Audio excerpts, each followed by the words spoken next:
Entering the Mayo Experience. Mayo Experience. Mayo Experience. Mayo Experience.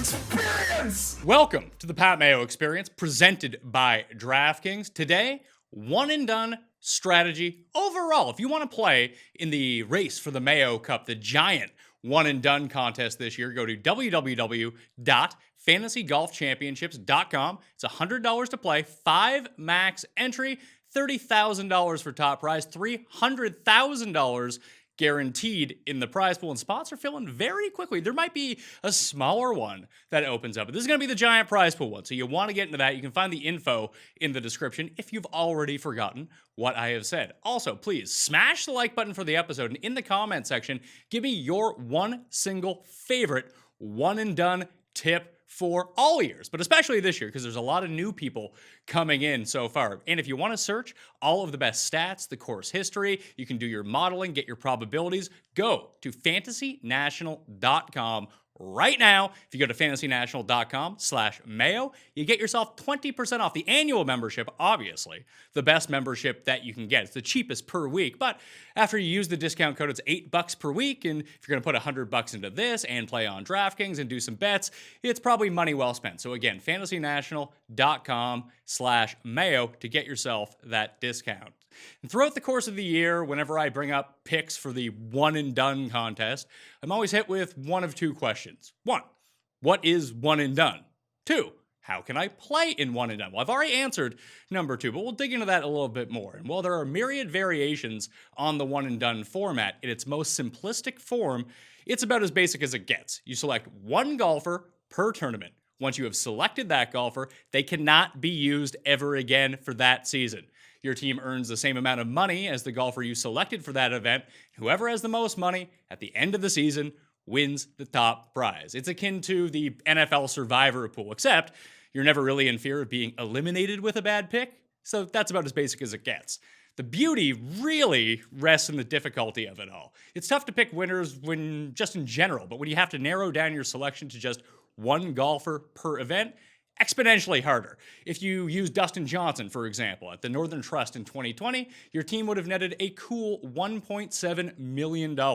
Had you have used Dustin Johnson at the Memorial Tournament, you would have been left holding the bag with a big, fat zero on your squad. In this format of game, good timing is actually everything. You need to make smart picks, but you need to be able to hit it off the tee when it's served up to you, too.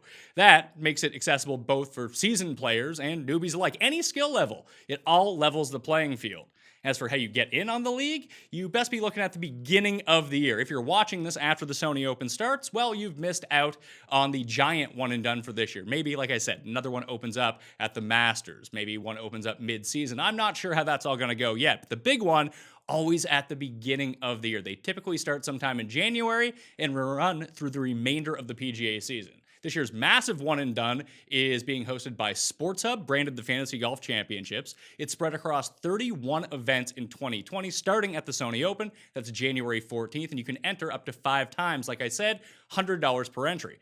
Everyone's going to compete for that $30,000 top prize, $300K overall in the prize pool. And there's no one strategy to trump them all as it pertains to one and done. But there are a few things to consider before making picks, and it's the same as every single other sports contest created.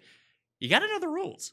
Competing in the giant main event against over 3,000 other entries is a lot different than trying to win a league against, let's say, 6 or 7 of your friends.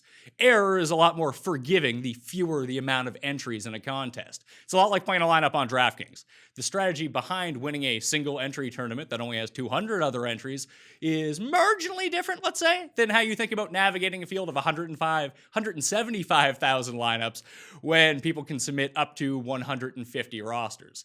That said, there are a basic few rules of thumb.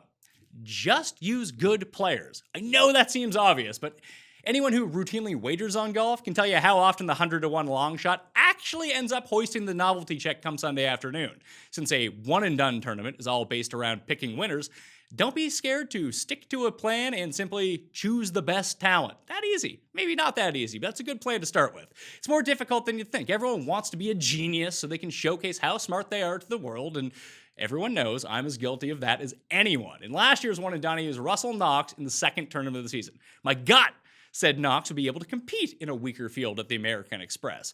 I did my research on Fantasy National, fantasynational.com/Mayo, by the way, for that discount, to give myself the statistical and course backing edge that I thought it was going to be a smart pick. Spoiler alert, it wasn't. Knox was fine that week. He made the cut and bagged $29,815 for himself and my team at PGA West. Based on the amount that total money takes at the end of the season, long one and done, $29,815 may have well just been zero. Now, you're going to have bad finishes many times throughout the course of the year. Even that week, you could have selected, let's say, Paul Casey, who was the third favorite in the betting odds at 22-1. He only banked $63,000 that week. Better than Knox, but not significant in the grand scope of the season. Plus, then you could never use Casey again. Maybe I wanted to save Paul Casey. I didn't. I guess maybe the PGA Championship. It didn't matter, though. The part I didn't think through was the amount of times I'd actually have to pick a player. I always fall trapped with that. I remember it in January, forget it by February. In this year's contest, like I said, there are 31 events which count towards the one and done contest. Although it seems like you'll run out of good players to choose, you never do. So what if I burn Casey? I should have never been using Knox in the first place. If there are only 31 picks to make, why am I taking the 225th ranked player in the world? Because I wanted to be sneaky and find a winner no one else had and vault myself up in the standings and everyone could give me all the credit I wanted. Instead, I just fell further behind by choosing a player who was 32nd in the betting odds that week as a favorite to win. It's not to say that you should never take a chance. Andrew Landry won that week, and he was 200-1 before the event started. One of the biggest long shot winners on tour all year. The problem with players from that range is that there are tons of them. It's not like Landry was one of two players at 200-1 in the field. He was one of 60 or so players valued at 200-1 or higher.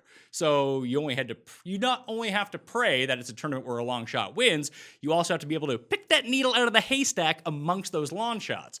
Like I said, if you bet on golf, you know that's kind of tough to do. There's no one optimal strategy for a league like this, but the most success I've had in the years of playing one and done is pretty basic. Try not to use a player outside of the top 60 in the world rankings, and unfortunately at weaker field tournaments, that's likely not going to be possible. And then try to take the least popular of the betting options, of let's say the top 5 or top 10 betting options that week, just take the least popular one. That way you always guarantee yourself a quality golfer, and then you can zig slightly where the other people are zagging. If your golfer wins, you still create a large chasm in the overall standings. And this way, you actually select a golfer who has, let's say, a higher than 0.1% chance of winning the tournament before it actually begins. There's always exceptions to the rule. For example, if you're $5 million behind the leader by the time the Masters comes along, well, you might need to start swinging for the fences with every pick, as there's no hope that you're actually going to catch up taking the same golfers as everyone else. That's the only path to recovery. Hopefully you don't find yourself in that situation because of the sensible selections you make to actually begin the year. Also, it never hurts to plan in advance. The majors, the players, the WGCs all have a larger purse than most of the other events, so saving the truly elite players for those tournaments makes a lot of sense. But don't let it hamstring you into saving too much of the top-end talent. $1.2 million in earnings counts the same no matter where the event is at. And frankly, the Bryson DeChambeaus of the world are far more likely to win a weaker field event like the Rocket Mortgage Classic than be one of the 50 best players in the world lurking around the grounds and trying to win a major. It's that easy, just simple probability. The biggest single mistake that is made every year in one and done is not using your full complement of the best players.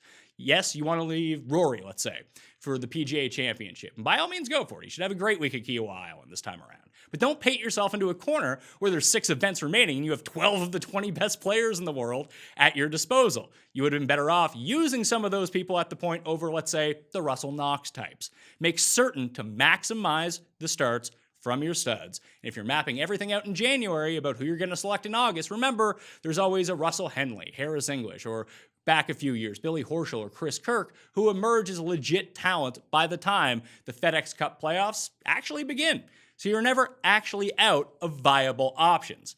That's my one and done quick strategy for the year. Play in the Fantasy Golf Championships one and done at fantasygolfchampionships.com. Become a member at fantasynational.com right now for all of your research to get a leg up on the competition. It can't hurt to know more I'll tell you that much right now. fantasynational.com/Mayo to get yourself a 20% discount on all of the packages, open to all members as well. Thank you all for watching. Smash the like button to the video. Give me your best tip in the comment section. Enjoy some one and done this year. It's a whole lot of fun. I highly encourage you to play it because you're going to fall in love with it. You might even end up playing 5 entries next year after you played 1 this year.